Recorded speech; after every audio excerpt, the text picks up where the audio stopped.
So welcome everybody to what is class 2 of a series that I have titled The Content of Their Character, where we're going to be exploring over the course of the year different character traits, different values, and different ways of interacting with one another. And for the month of November, I've chosen the topics of truth and honesty.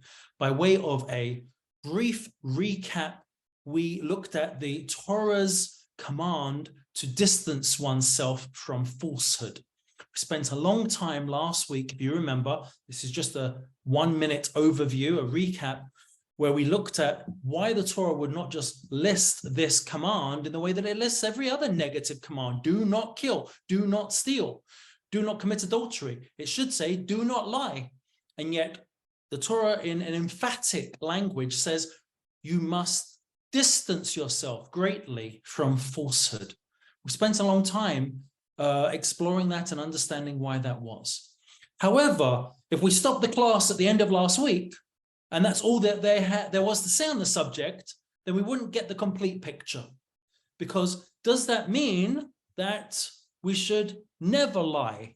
Does that mean that we wouldn't be able to lie? Does that mean that we simply have to tell the truth always and forever? And that's the subject of the class that we're going to explore and look at today. So without any further ado, I'd like to share my screen because I have prepared some notes for you, and we will go through the notes that I have prepared. Hopefully you can all see the page in front of you. We are class 2. And I would like to begin with the following. Let me just get all of you whose cameras I can see up on the screen in front of me. Okay, excellent. So here we go. I'd like to take a look at a 20th century thinker, a very profound thinker, a very deep thinker, born in Eastern Europe, moved to Gateshead in the north of England, and then finished his life living in Bnei Brak, the ultra-Orthodox Haredi city just outside of Tel Aviv. His name is Rabbi Eliyahu Dessler, and he wrote a series of letters to his students. He was known as a child prodigy. And after he passed, all of his students came together and collected all of the letters that he wrote them. And they put together, listen to this, a 6-volume set of his letters. Could you imagine? He wrote ferociously. He wrote copiously. And his student, and this is not every single letter, but of those that were gathered, 6 volumes, and they were called in Hebrew, the letters of Eliyahu. In Hebrew, Mechtav Me'Eliyahu. And if you go into a Hebrew bookstore today and you ask for a set of Mechtav Me'Eliyahu, they will immediately reach onto the shelf and hand it to you. Why? Because this is one of the most popular Jewish philosophy series of the 20th century.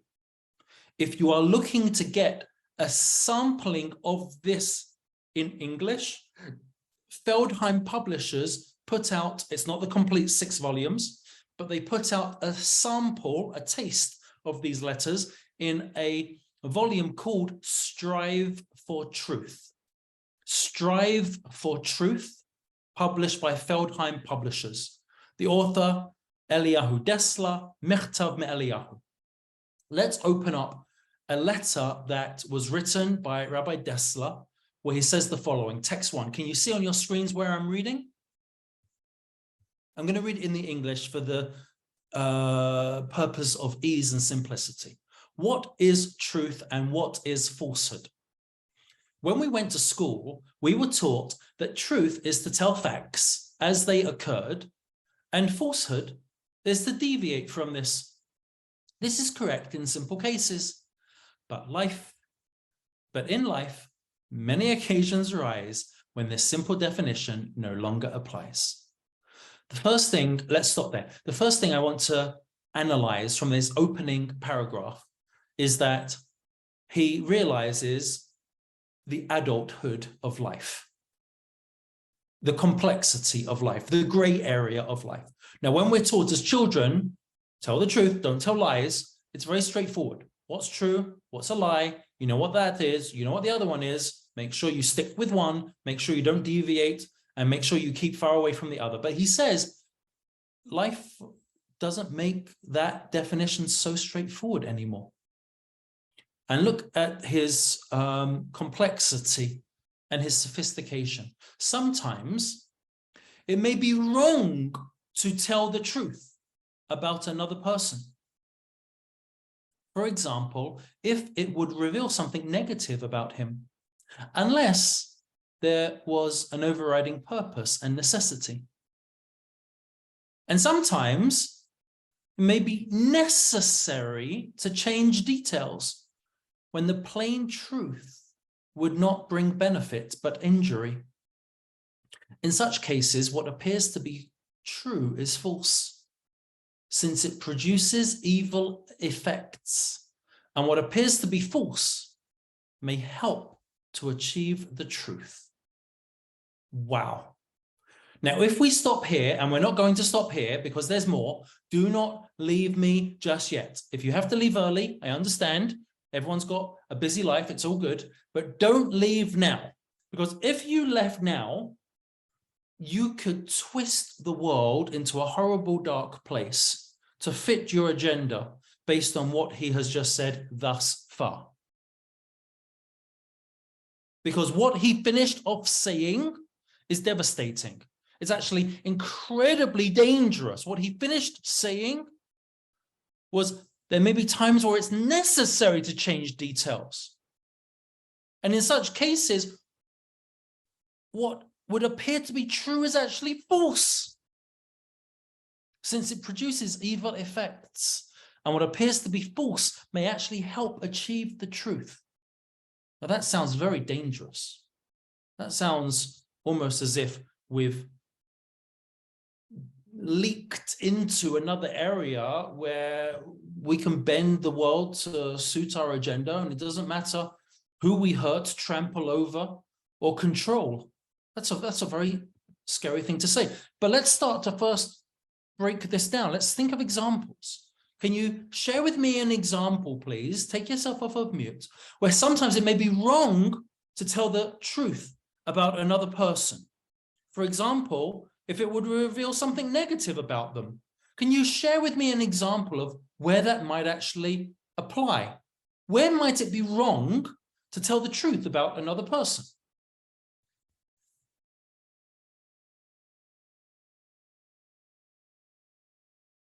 Anyone? Yes, Jonathan. Say you found out somebody had cancer and you knew they didn't want it publicized, and somebody asked how they were. Excellent. Excellent. Person's health is of extreme privacy, of extreme private nature, and they're fine, or they're under the weather, or you just don't answer at all. Excellent. Another answer, Lewis. Well, if you know that someone committed adultery, it could be very problematic to, tell the spouse about that adultery. It could destroy a family, and sometimes saying nothing is better. That's a very powerful example as well. Thank you. There are times where if you were to tell the truth, it could have a monumental destructive effect. Now, that doesn't mean that the person themselves, because of their own free actions, hasn't themselves caused destruction. But as you, as somebody who knows, you don't necessarily have to divulge that information. Excellent. Excellent. But let us go a little further, because he says more. He says, we had better define truth as that which is conducive to good and which conforms to the will of the Creator, and falsehood as that which furthers the scheme of the prince of falsehood, the power of evil in this world. You can see that he has a flourish to his language there. This is one of the reasons that he became so popular. Let's read that last paragraph again, because there's a lot there. We had better define truth as that which is conducive to good, number one, and which conforms to the will of the Creator. He's giving us a definition. Truth is what is conducive to the good. We'll start with a benign example. Your friend gets up at a karaoke and sings their heart out. The only problem is it hurts everybody's ears because they can't. Their tone, they're just awful. Their voice is terrible. How was I? Oh, you were great. You were outstanding. It's conducive to the good, but he gives a second follow, and which conforms to the will of the Creator. What we have here is a very specific definition of truth. We are situating truth within a framework of Torah, a framework of Judaism, a framework of the values with which we are accepting and a system that we are buying into. And as a result of that, we all can intuitively understand, is this statement that I'm going to say, even if it is not actually accurate, going to conform with the will of the Creator? And vice versa, falsehood as that which furthers the scheme of the power of evil in this world. You know, you can say, well, I was like children do. I was only telling the truth. There is nothing more damning. There is nothing more damaging. There is nothing more, you know, what the phrase in English, the path to hell is paved with good intentions, right? How often have we seen people almost with glee, almost like rubbing their hands together, being able to cause havoc and sow mayhem with a sense of, well, I'm only speaking the truth. Well, who said you had to open your mouth in the first place? How many times have we been in a situation where we feel, why did you have to talk? Who said you had to answer that question? Why did you feel that it was any of your business or your place to be able to offer your, well, it was true. It was true. Your truth is destructive. Your truth propagates the power of evil in this world. And so we're starting to scratch the surface now at a much more sophisticated approach to truth. Is truth a truth absolutely, always, forever? There was a non-Jewish philosopher by the name of Immanuel Kant who actually believed that truth was true, always and in all situations, forever. And there's a famous example that is given by Immanuel Kant himself, where a person, if anyone is familiar with philosophy or the thoughts of Kant, you'll be familiar with this example, where it says that a person is fleeing from somebody who is chasing after them with murderous intent. And the person comes banging down their door and says, save me, help, shelter me. There's a person chasing after me who wants to murder me. Allow me to find shelter in your home. And you allow the person to come in and you hide them. And then momentarily, a while later, the pursuer, the one who is chasing after that first individual, comes knocking on the door and asks, are you hiding so-and-so here in your house? Still with his sword being brandished, murderous intent in his eyes. Kant says you're not allowed to tell a lie. You must say, oh, absolutely, he's in the back, he's hiding under the bed, second to the left. Why? Because if something is true, it must be true always. If something is true, then in every single situation, it has to hold up as truth. Judaism says absolutely not. And I think this is one of the greatnesses. This is one of how Judaism expresses itself and manifests itself as a superior philosophical system, because the answer to moral questions is always, well, it depends. Now, sometimes this can be infuriating. The famous joke, you ask two rabbis, you get three answers. But Judaism is a situational morality. That doesn't mean that we are relativistic. It means that based on the situation, there can be a difference of answer. I want to go a little further with you. Are you with me? Are you staying with me? I want to go a little further with you. because this is fascinating. This is absolutely fascinating. Well, what is true? What is false? How are we supposed to know?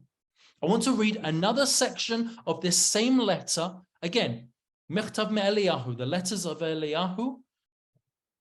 I want to read another section. And this section touches on eating from the tree of knowledge of good and evil. Look what he says. Look what he says. Before Adam ate from the tree of knowledge of good and evil, his pure, untainted intellect only perceived things to be either obviously true or obviously false. This is fascinating. How does Adam understand the world prior to the eating of the tree of knowledge of good and evil? Look at the name of that tree. It's got a complex name. The tree of knowledge of good and evil. Prior to eating, his pure, untainted intellect only perceived things to be obviously true or obviously false. Okay, so far so good. He did not perceive things as being good or evil. Now stop there before you even look on ahead. What is good and evil? Good and evil is already somewhat subjective. Good and evil is already something that speaks to me or it doesn't speak to me. You like chocolate flavored ice cream, I like vanilla flavored ice cream. There's no truth or falsehood in flavors of ice cream, but there is good and bad. There is a preference. There is something that I would rather. That did not exist prior to the eating of the tree of knowledge of good and evil.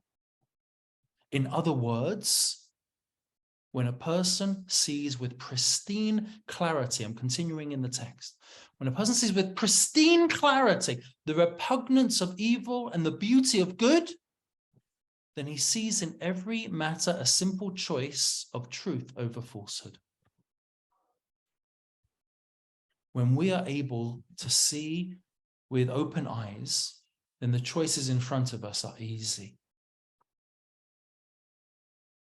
Everyone can make a choice that's easy when we're able to see something as being absolutely evil or something as absolutely beautifully perfect.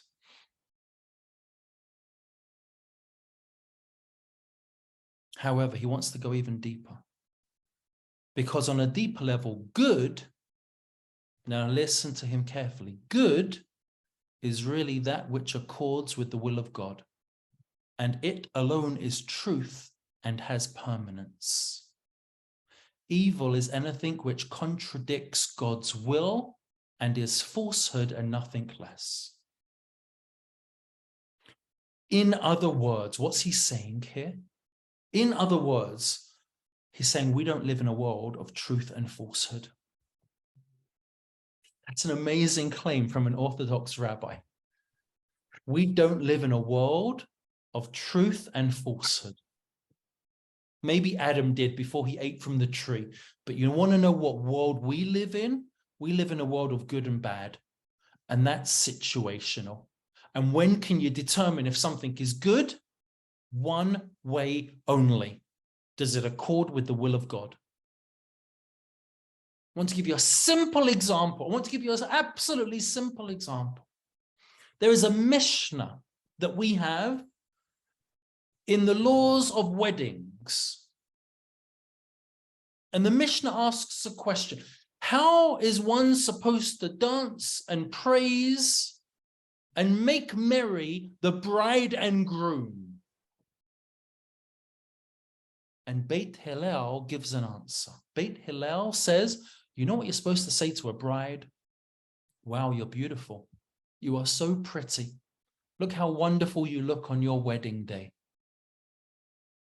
This is the answer that is supposed to be said to bring joy and merriment to a bride on the day of her wedding. You are beautiful. But as you know, in every Mishnah, there's not just one opinion, but two. And actually, Beit Shammai gives a different approach and says, but what if she's not beautiful? Let's say that she's rather plain. After all, are we not supposed to be honest? Are we not supposed to have an integrity? Are we not supposed to speak the truth? Are we not supposed to medaber sheker tirchak? Keep one's distance from falsehood. Now, I'm not going to analyze the argument between Beit Hillel and Beit Shammai right now. I'm bringing this as an example to explain to you that we don't live in a world of truth and falsehood. We live in a world of good and bad. By the way, what's the conclusion of Beit Hillel? Beit Hillel says, yeah, you're missing the point. In the eyes of her groom, of course, he thinks she's beautiful. So we're allowed to praise her for her beauty, even if she is plain.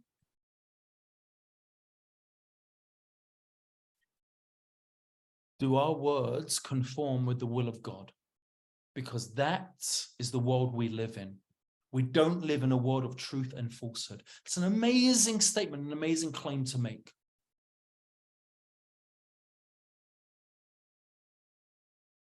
I want to go further with you because he says here something very interesting. It alone is truth and has permanence. It alone it's true and has permanence. The will of God alone has permanence. It stands, it stays, it has a longevity. Okay, I'm going to skip the rest of the letter. I'm going to send this out to all of you, okay? So you'll be able to read this, you'll be able to take your time. I'm going to send this to you later. I want to flesh out that last phrase. The will of God, truth, has permanence. What does that mean? I want to share with you a parable from the Talmud. This is a parable. It's clearly a parable. It's not meant to be taken literally. It's a parable. But I want to share with you something very challenging and something very fascinating. Let's take a look. This is taken from the Talmud Bavli, the Babylonian Talmud, Sanhedrin 97. Sanhedrin 97a. It's a parable of a town named Kushta. Do you know that in Aramaic, in Babylonian Aramaic, the word Kushta means truth?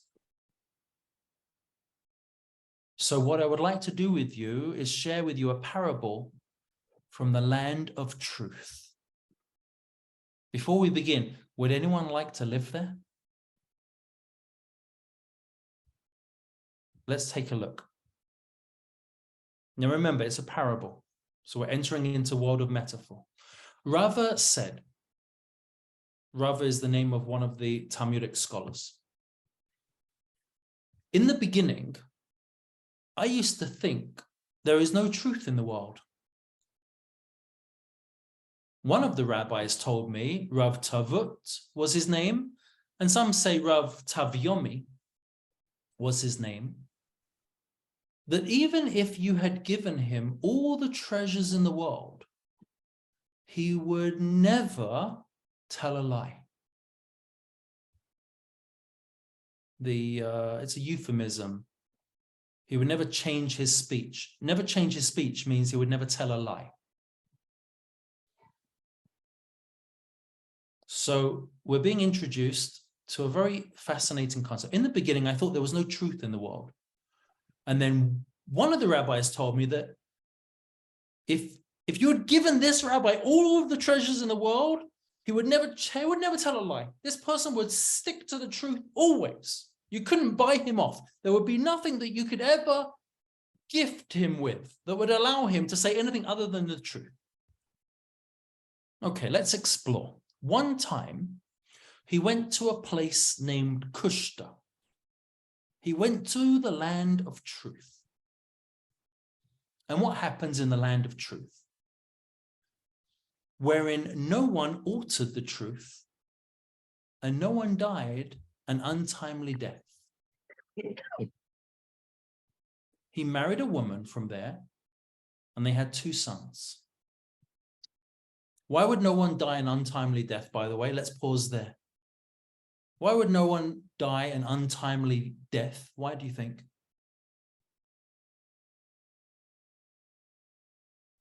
because they never lied. They followed the mitzvot. I don't know. It seems like they are straight and narrow. No, they do everything the way that they're supposed to do it. Absolutely committed to doing things correctly. And when you do everything by the book in the land of truth, you live happily ever after. He married, had 2 sons. One day, his wife was sitting in her home, washing her hair. A neighbor came knocking on the door, reasoning that it was not appropriate to tell the neighbor she was bathing, and therefore it is permitted to alter the truth for the sake of modesty. He told the neighbor, she's not here. Okay, he wanted to be modest. He didn't want to say, oh, she's in the bath right now, because that would just be inappropriate. It would lead to imagining his wife naked in the bath by the neighbor that knocked on the door, and he didn't want to say she's in the bath. He didn't want to say she's washing her hair. He's trying to be modest. So he lied. She's not here. As a result, his 2 sons died. The people of the town came before him and said, what happened? He related the incident to them, and they said to him, we ask a favor of you, that you leave the town and do not bring death amongst this people. And that's the end of the parable. Somehow or other, the fact that the neighbor told a lie, the fact that the person told a lie to the neighbor, where's your wife? Oh, she's not here. As a result of that, a lie was something that in the land of truth could not hold up. And so what happened? His 2 children died. And everyone says, how could this be? We live in the land of truth. No one ever dies young. And he said, well, I told a lie. And the people turn around and say to him, if that's the case, then you can't live here. Because we don't live on that level. We don't live in that world. You have to leave. You bring death to us. You have to go.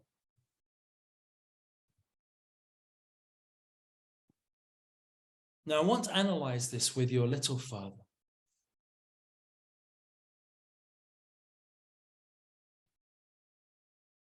Because we have a commentary.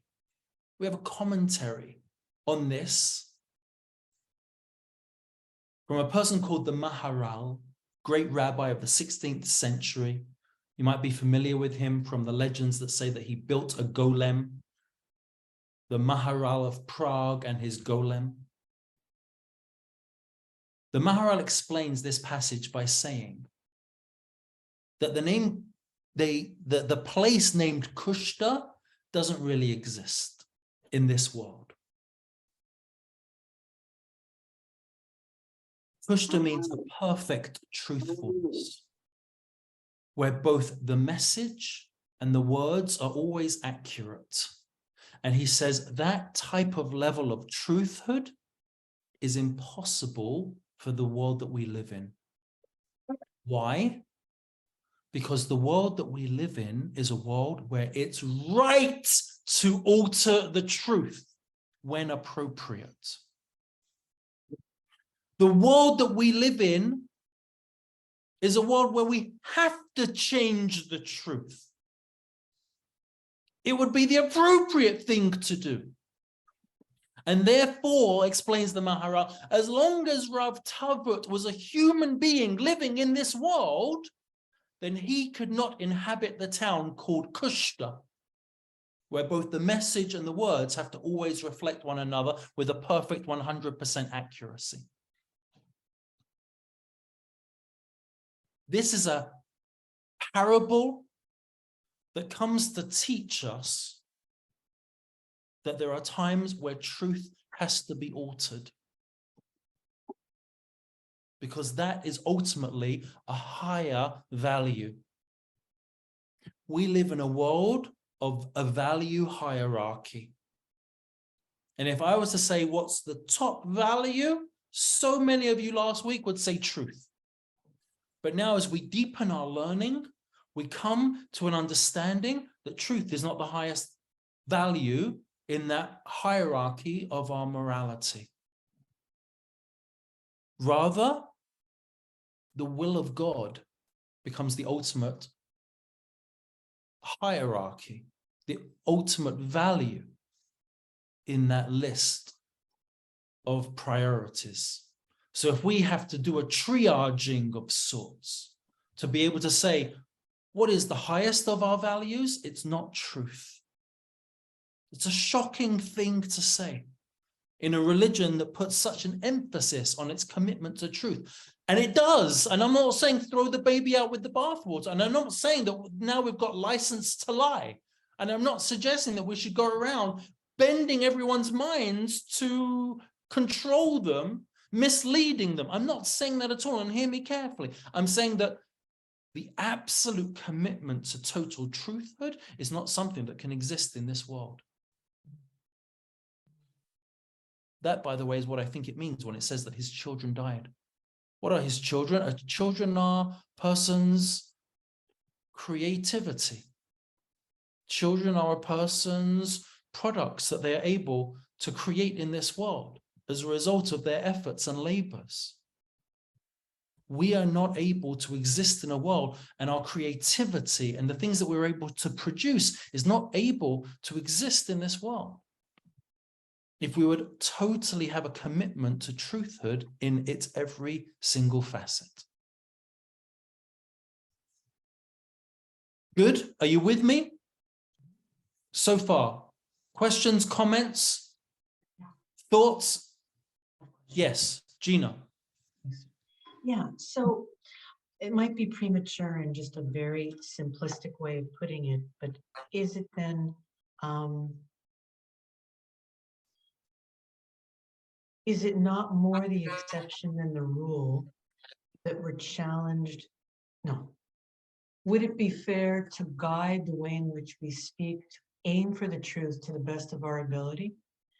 And when it contradicts the will of God, then we alter the truth. So my question is, what is the will of God? And so the first thing that comes to mind for me is does it kind of lean in the direction of not causing any harm? So that's just instinctually what arises. So what does it mean to not contradict the will of God? Because then we're left not to our own interpretations, because clearly there's halacha and there are teachings, but it leaves somewhat of a gray area. When do I alter the truth and when don't I? You're hitting the nail on the head with the hardest question here of all. Because what is the will of God? There's very simple, easy circumstances where I can know what the will of God is. You know, there are times where it's clear that I've got to distort the truth or not say the entire full story because it will just leave somebody devastated or hurt or in a place of pain. And I don't have to do that. So why would I do that? So clearly those are moments and times where I don't have to tell the truth or the whole truth. But there are more subtle circumstances where it might not be apparent to me what the will of God is.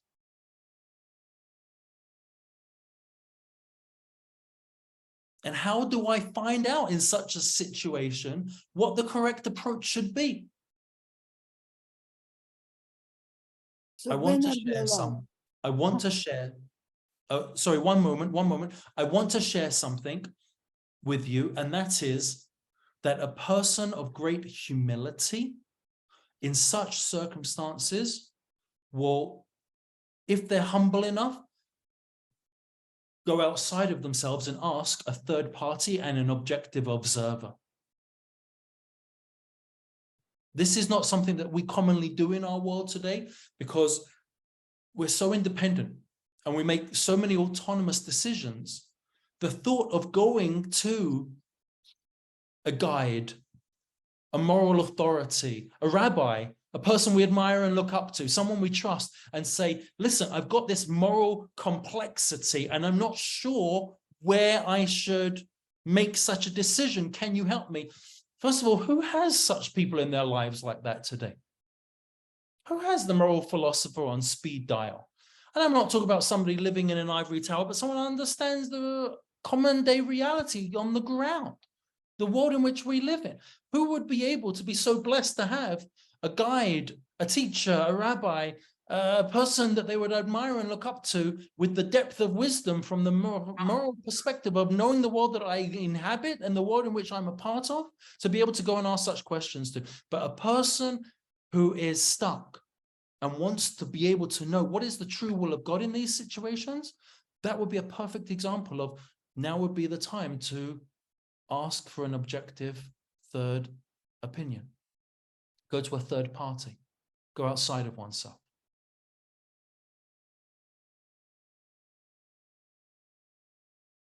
And oftentimes, you might even find that the question is thrown back at you. Well, what would you think? What would you advise yourself? What does your gut tell you? These are very nuanced, subtle questions. I just saw in the chat box, somebody wrote to be kind, and it resonated with what came up for me as well. If we can't contact somebody and it's something you need to decide in the moment, I'm just wondering, Rabbi, if there's a way in which we can, find our own inner compass around that, at the risk of not being humble just because of the situation. Let's just say as an example, there's a truth and we're not sure if we should tell it. Is there, I know it's a tough question, but what can support us in guiding? Do I say it or do I not say it? 100%, 100%. And I think it's more than just to be kind. I think that's a part of it. That's a part of it, but I think that it's more than that. Somebody else wanted to say something. I may have. Yes, Daniel, please. This concept of a world that where perfect truthfulness yes is not possible. Is this parallel to the another concept that when God created the world, the first thing that he did was to bring light into the world, and that light was so pure that the vessel that contained it just shattered, because our world cannot contain perfection, so to speak. Very good, very good. You are using Kabbalistic imagery to Yes. precisely touch on this point. Excellent. That's excellent. And I want to use the exact theme that you suggested, but in a different midrash. I see that when I'm sharing my screen, I can't see the chat bar. So I'm going to just stop sharing for a second so I can read the chat bar. And right, to be kind, to protect somebody, for example, their dignity. I want to share with you an amazing midrash that speaks of the same idea, Oro. And it's the following. There is a midrash that says that when God created the world, he consulted with the angels. This is built off of the verse in Bereshit, Na'aseh Adam b'tzelmeinu kidmutenu. Let us make mankind in our image and in our likeness. That word Na'aseh, let us make man, is, you can imagine the rabbis, they jump over that. Who's us? You haven't made anybody yet. This is the beginning of the creation of the world. Who's us? Who are you speaking to? And the Midrash says as follows. The Midrash says that God was speaking to 4 angels, 4 archangels. Truth, kindness,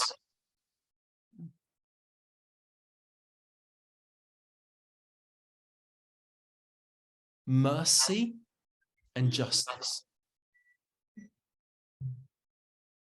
Truth, kindness, mercy, and justice. And so along comes the angel of kindness and says, you should absolutely create man because he is kind and he will perform acts of kindness. Justice comes along and says, are you kidding me? Absolutely not. Do not create man because he is unjust. You will not find that he will uphold justice in this world. Do not create man. So we're 1-1 in the tally so far, if you're keeping score. Along comes the archangel of mercy and says, create man, because mankind is merciful, and he will perform acts of rachamim, of mercy. 2-1. Who's the last angel to be asked? The angel of truth, the malach of emet. And the angel of truth comes before God and says, absolutely not. You must not create man because he is full of falsehoods. And he will lie. Do not create man. What do you do when you're God and you're at a tie and it's 2-2? Remember, you're God. The Midrash concludes that God takes the angel of truth and casts him out of heaven, throwing him down to the earth. And says, I see that we have a 2-1 vote in favor. Let us make man. And then the last line the Midrash says, let truth sprout up from the earth. And it's actually a verse in Tehillim in the book of Psalms. Emet mi'aretz titzmach. Let truth sprout from the earth. So exactly the same idea, Oro, as what you had suggested, but in a different type of language and packaging. Right. And I want to try and unpackage that incredibly enigmatic midrash. It seems that truth, if mankind is going to be created, there is no objective, perfect truth in heaven. It seems that this almost Platonic, if you're familiar with the works of Plato and the world of the images, the world of the shapes, the world of the themes, there can't be this pure truth in heaven if mankind is going to live, if mankind is going to be created. And yet there is fragments of truth. There are saplings of truth. There are those early shoots blossoming of truth that somehow or other are going to blossom and bloom forth from the earth. Will it be the perfect truth? No. There'll be aspects of truth that will grow, that will blossom, that will bloom. Incredible. Incredible. But there's more. I want to go deeper. Anybody else would like to contribute or say anything at this point? I just had maybe a small comment, and it was an answer to the question that was being asked before, which is, how do we make sense of all this, and how do we say the truth and not the truth and everything? And I just had, the only thing that came to mind, and I don't know if it's the right time to bring it up, but the Socrates triple filter test. Socrates, when it comes to the truth, had a very simple test, and for me, it's always been a compass ever since I've learned it. And it says that when you speak something, you should always verify it to be one of three things. First, verify that it's the truth, that what you're about to say is the truth. Second is what you're about to say is a good thing, and what you're about to say is useful. And if it is at least two of those three things, then it is something that you can say. If it is not at least two of those three things, then it's something that you should say. And the examples, and when you do all those permutations, it actually made sense. You can say something that's negative, as long as it's both kind and useful. So there's and no matter how you twist it, it's kind of like filters that allow you to say it. So it's okay to bend the truth and to say a lie if it is both kind and useful. So it's to cover a lot of the moral issues that we have, or a lot of the moral. If it's kind or if it's useful. Or yes, if it's kind and useful, then you can say it. Or if it is useful and good, then it's also good, even if it's not quite the truth. So you can leave out one, but not two of those three elements. We have a three-way. You're always safe. We have a three-way Venn diagram that if we can get two out of the three, then it could be suggested. it should be suggested, because it's always either useful, kind, or truthful, and so it always Very feels like he's interesting. We're going to see a counterpoint. Thank you, Daniel. I'd like to show you a counterpoint to that within Jewish thought. Yes, Please. Elaine.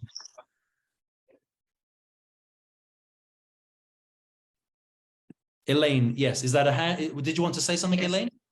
Please. Yes. So I think what we have to do when deciding if we're going to tell the truth or not, is to look down the road to the final conclusion. What's going to be, we have to determine the end result.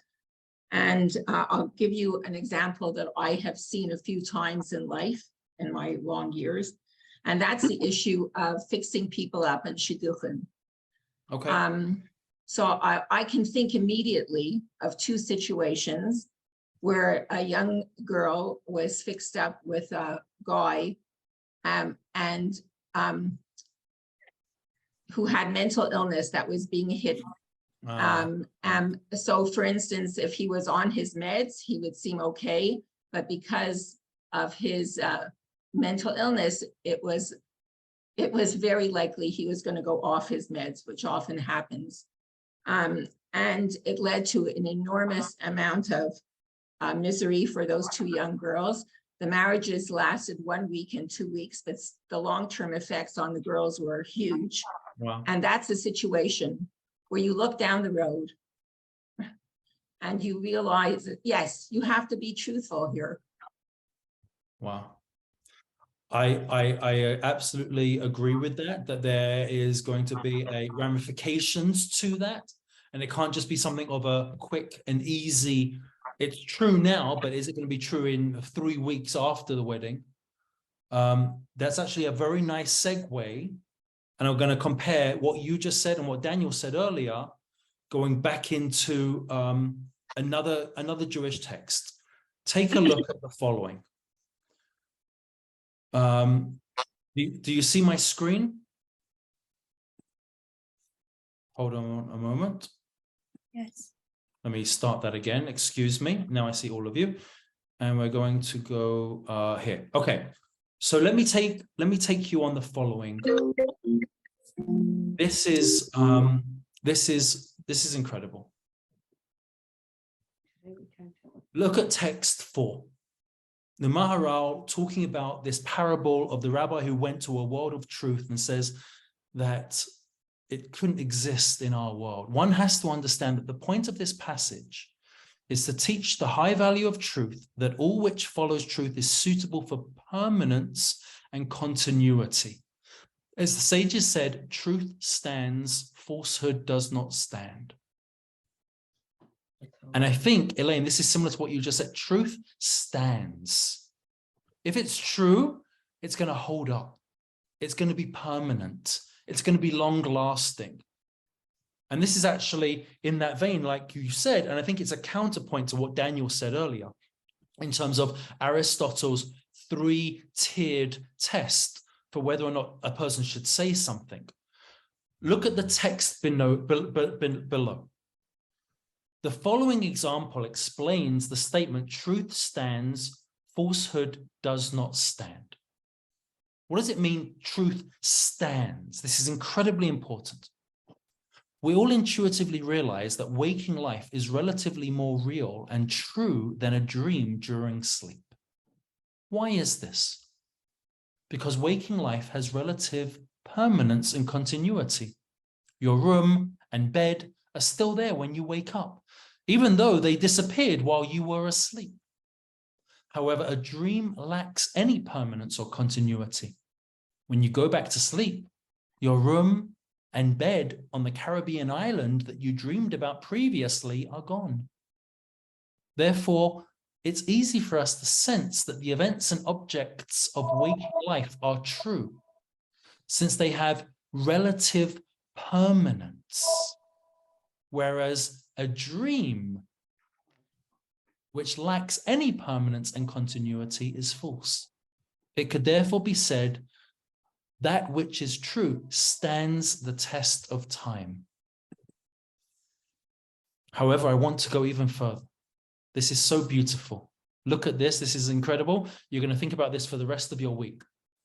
I'm going to email this to you and you're going to stick it on your fridge. There's a deeper lesson behind the statement, truth stands, falsehood does not stand.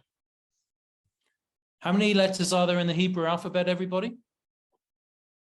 22. You can see it on the screen. The 5 end letters are written side by side with their counterparts. There are 27 letters altogether. Do you know that there are end letters in Hebrew? There are end letters. So here's one, kaf and mem and nun.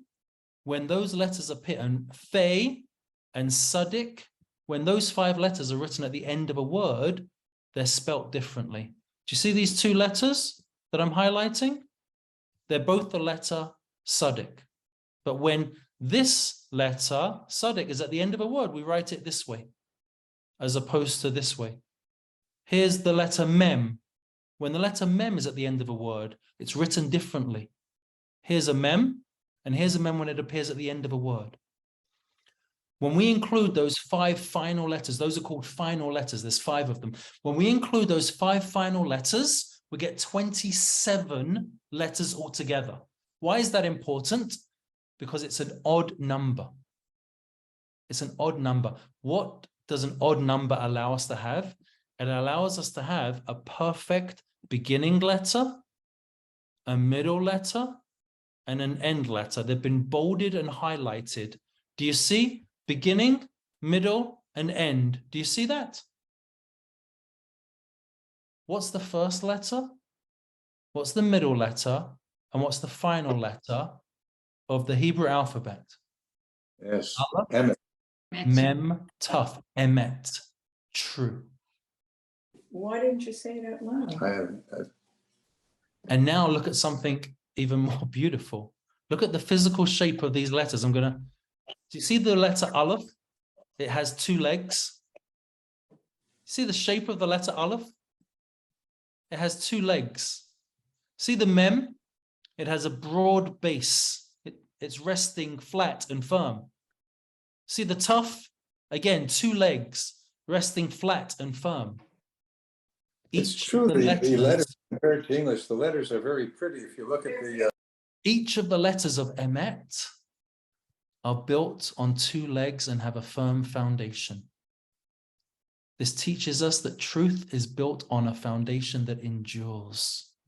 If something is true, Daniel, this is a counterpart to what you said. If something is true, and if it's a Jewish truth that we share, it will endure. So it could be that I might say something quite harsh. It could be that I could say something quite painful to somebody. Yet if I've delivered it well and with love, and they know it's coming from a place of betterment to them, if it will endure, and I tell a person, you know, you got to pull yourself together. You could be doing much better in life. You need to cut out all of the silliness, all of the addictions, or all of the foolish behaviors that you're currently involved in, because your life could be so much better. That could be a hard conversation. That could be very difficult. That could be very painful. But if the message is one that endures, then it's true. But we've got even more than that. The last letters of the alphabet form the word sheker. Here's a shin.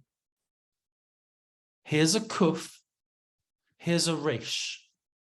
Shin, kuf, resh spells what? Sheker. What does sheker mean? Falsehood. Falsehood. And look at the shape of these letters. The shin comes down to a point. Does that look like it has a firm base and foundation? It looks a little bit rocky. The kuf has only 1 leg. The resh has only 1 leg. Each of these letters that spell the word sheker, they stand on 1 leg. They don't have a firm foundation. Lies have no foundation and do not endure. Those are the last 3 letters of the alphabet, sheker, if you exclude the tough part of the word for emet. Let's take the next 3 letters of the alphabet. The first 3 letters of the alphabet outside of the aleph, because we saw emet, Aleph was a part of truth. What are the next three letters? Bet, Gimel, Dalad. What does bagad mean? To betray. The word bagad means to betray. Who remembers on Yom Kippur? Asham, when we beat our chest, Ashamnu, bagadnu. We've sinned, we've acted treacherously.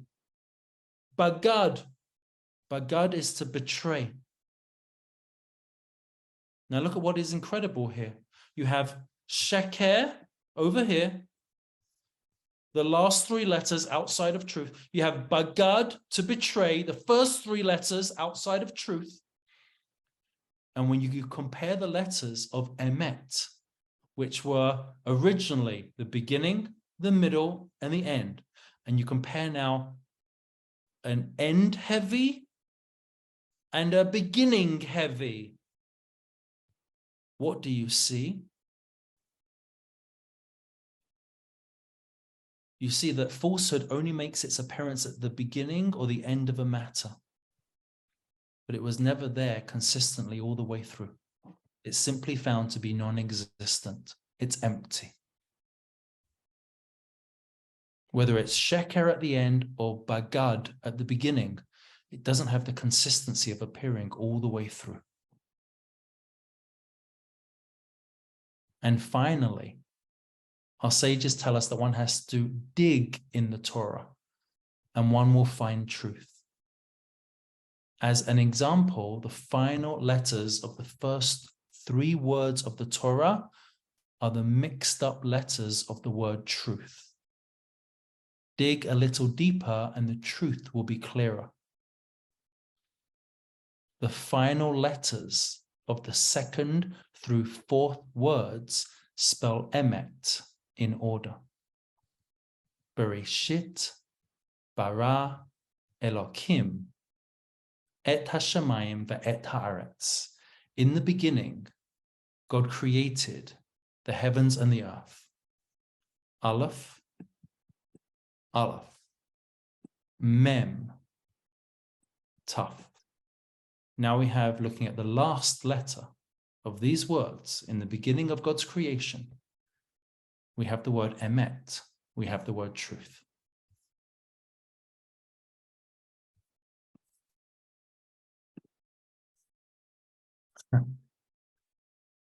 We're starting to go a little deeper. And what we discovered today is that there are times where we can bend the truth, where we don't have to reveal all. But there are circumstances that we need to still align ourselves with for when those times can indeed be authentic. Is it simply to further our own goals? Or is it something that has a greater context to it? What we are calling in this class, the will of God.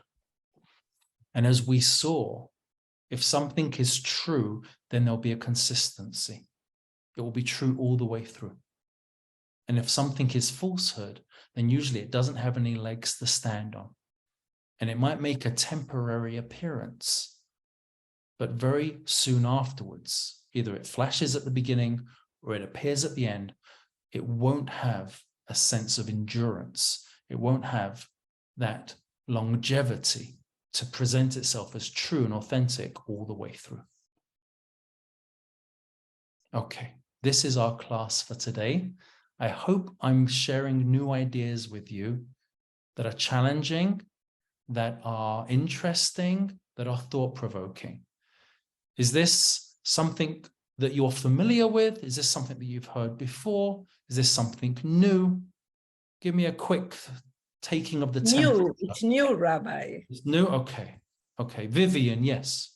Very new, very interesting. When you were at the Shaar, I think it was the first time, we discovered that the context is very important. Absolutely. When Adam and they discovered that they were naked, Absolutely. that the context makes a lot of difference. Again, we see that the context make this, there is a paradigm of the idea of the context into to where we live. Absolutely. And Vivian, fascinatingly, next week, we're going to explore this theme in greater detail, because next week we're going to explore when it's a mitzvah to lie. Because you were probably expecting this.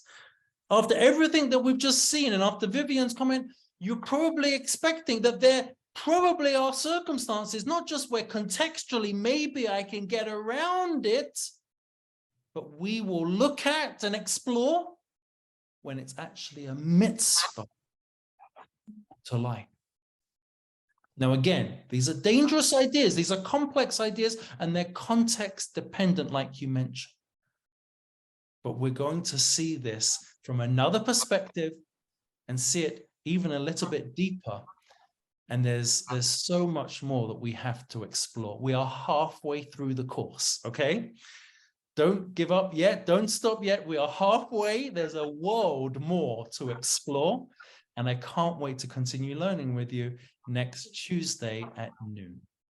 Before I leave, I want to say thank you very much. And I want to finish off by reminding everybody that the Shaar is taking a trip to New York in just under 3 weeks' time. We are going to be going from the 4th to the 6th of December. And we're going to be exploring a theme called the Clash of Civilizations. It's centered around a museum tour where we're going to be getting a private tour at the Metropolitan Museum of Art, exploring their Egyptology department, ancient Greece and Rome. We're also going to be exploring a variety of hearing top Jewish leaders and rabbis come and speak to our group, as well as exquisite kosher dining, as well as opportunities for shopping, and just basically being with your Shaar friends all together in New York City. It's Sunday to Tuesday. We're asking people to simply make their own accommodations and take their own way down. But for the fee of $600 on top of your accommodation and making your own way down, all entrance to museums, all tour guides, all exhibits, all programming is going to be included, all dinners, all lunches, all local transportation. So hopefully you've been receiving the messages via email at the Shaar, and we're looking for 3-4 more people to join us for us to confirm that we're going ahead. We are nearly there. It's going to be a small group of us. It's going to be intimate. It's going to be very, very lovely. We're looking for 3-4 more people to join us, and then we'll have crossed the threshold. I would love to, if you can, travel down with you. I'm going to be in Montreal at the end of November, and December 4th to 6th, I will be joining this group. I will be joining this trip. So if you'd like to come with me from the 4th to the 6th, please consider it. If you have any questions, be in touch with me privately, personally, and I would love to make this a go. And I'd love to join you as we continue our learning in person. Okay. Have a great day, everybody. I wish you well.